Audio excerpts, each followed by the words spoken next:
next time in Washington, okay? I see you all up on the board behind me, and I hope we do this in person. I hope. That's my hope. Thank you. Good morning. I want to thank you for joining us. This is a big day.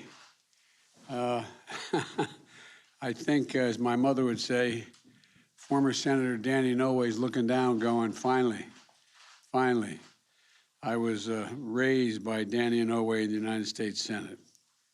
And to President Fawn Sharp and Chairman Hill of the Oneida Nation, and our President Polsey, I thank you all for what you're doing, and I want to recognize you. And Chairman Hill, I thought being from upstate New York and college, and my deceased wife is from Skinny Atlas Lake, not far from Oneida, New York. I thought that the Oneida Nation was all in central New York, but obviously you're up in Wisconsin. Come down and see us in Oneida. Anyway, I want to thank you, Madam Secretary, for your remarks, but I also want to thank you, Deb, for being willing to join when I asked you to come along and to serve. And as I said, I was confident at the time you would be incredibly important. When I got to the Senate, Danny Inouye took me under his wing. He helped me understand the simple truth that I had only been vaguely aware of. And that is that tribal nations do better when they make their own decisions. That's why some of the votes I took as a young senator were among my proudest. Supporting the Indian Self-Determination Education Assistance Act, the Indian Child Welfare Act, the Native American Graves Protection and Repatriation Act, and so much more. When I ran for president, it was important for me to continue to make progress, and that's what we've done since I took office. When COVID-19 struck, it hit Indian country with devastating consequences. Native Americans contracted the virus at over 3 times the rate of white Americans, nearly twice the rate of lives lost. Twice as many died as a percentage. But tribal nations stepped up, and today, the Native Americans have gone from being the population most harmed by COVID to one of the populations most vaccinated against COVID. That success has a lot to do with tribal leadership, but it also has to do with the American Rescue Plan, which included over $31 billion for tribal nations, the most significant investment in the history of Indian country, long overdue. Now we're taking the next step. Today I'm signing, and I'll shortly sign, a bipartisan infrastructure deal. Everyone knows we're long overdue to make major investments in infrastructure, but nobody knows that better than Indian country. Tribal lands have been chronically underfunded for generations. And so I'm very proud to say that when I sign the bill outside in the South Lawn shortly, the single largest investment in tribal infrastructure ever is going to occur, more than $13 billion in direct investments to Indian country, and tens of billions more in grants and future funding opportunities. Funding for clean drinking water, high-speed internet, roads and bridges, environmental cleanups, and so much more. But we can't stop there. We need Congress to pass my Build Back Better plan as well. Today, 1 in 10 Native American parents have reported having to quit or change their jobs or turn down an opportunity due to a child care challenge. This bill would save most families thousands of dollars per year in child care, helping moms and dads rejoin the workforce. It also, this bill, when it passes, will allow every 3- and 4-year-old in the nation to attend high-quality preschool, increasing considerably their chances of getting all the way through the first 12 years of primary school and on to college. It includes the most significant investment to tackle the climate crisis in history. And I might note parenthetically, no group of Americans has created and cared more about preserving what we inherited than the tribal nations.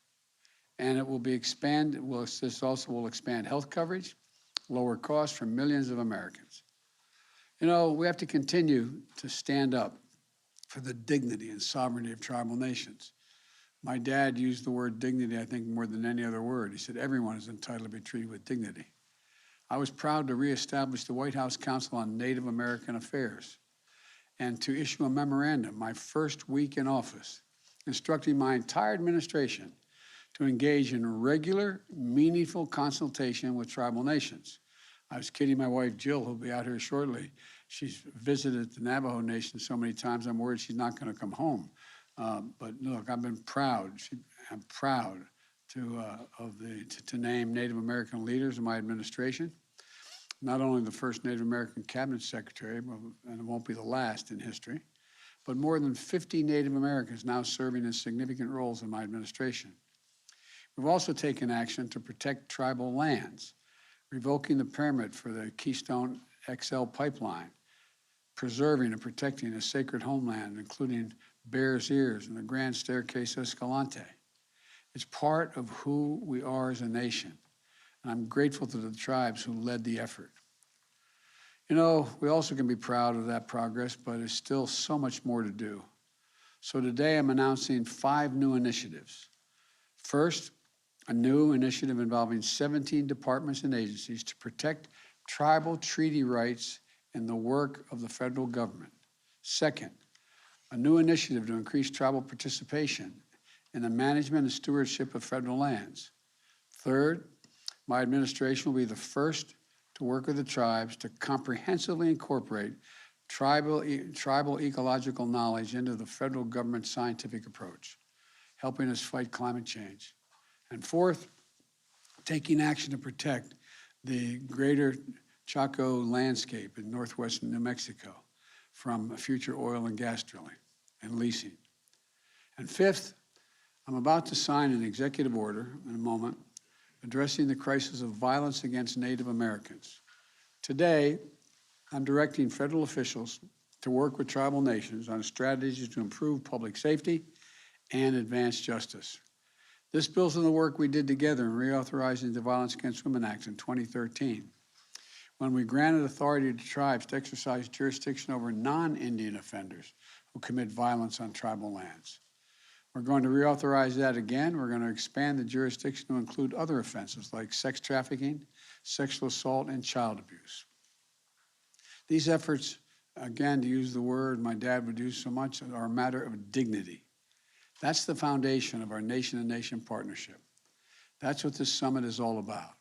So I want to thank everyone who's here for participating, and I look forward to continuing to work together. And now it's my honor to sign an executive order, and a couple of my friends are going to be coming out here, I'm told, cabinet members. But, you know, here we go. Where is everybody? Jill.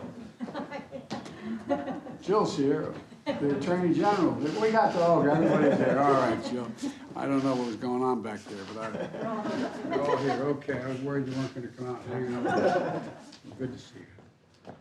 All right.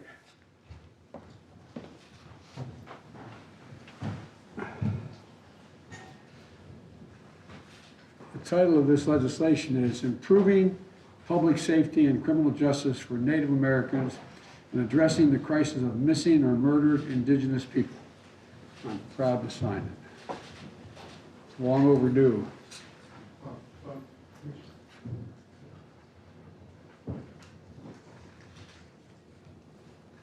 There you go, Mr. Secretary.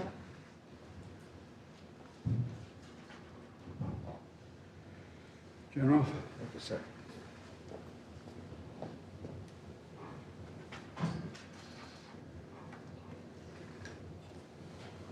Secretary.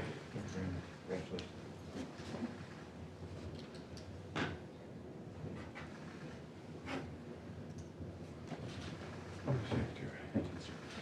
Thank you all so very much. We're going to make some substantial change in Indian country, and it's going to continue. Thank you all. Thank you. Mr. President, are you confident You ask me that all the time, and I give you the same answer. I've been confident since the day I stepped in office. What are you hoping to lower the temperature with China? Do you think you can lower the temperature with China tonight?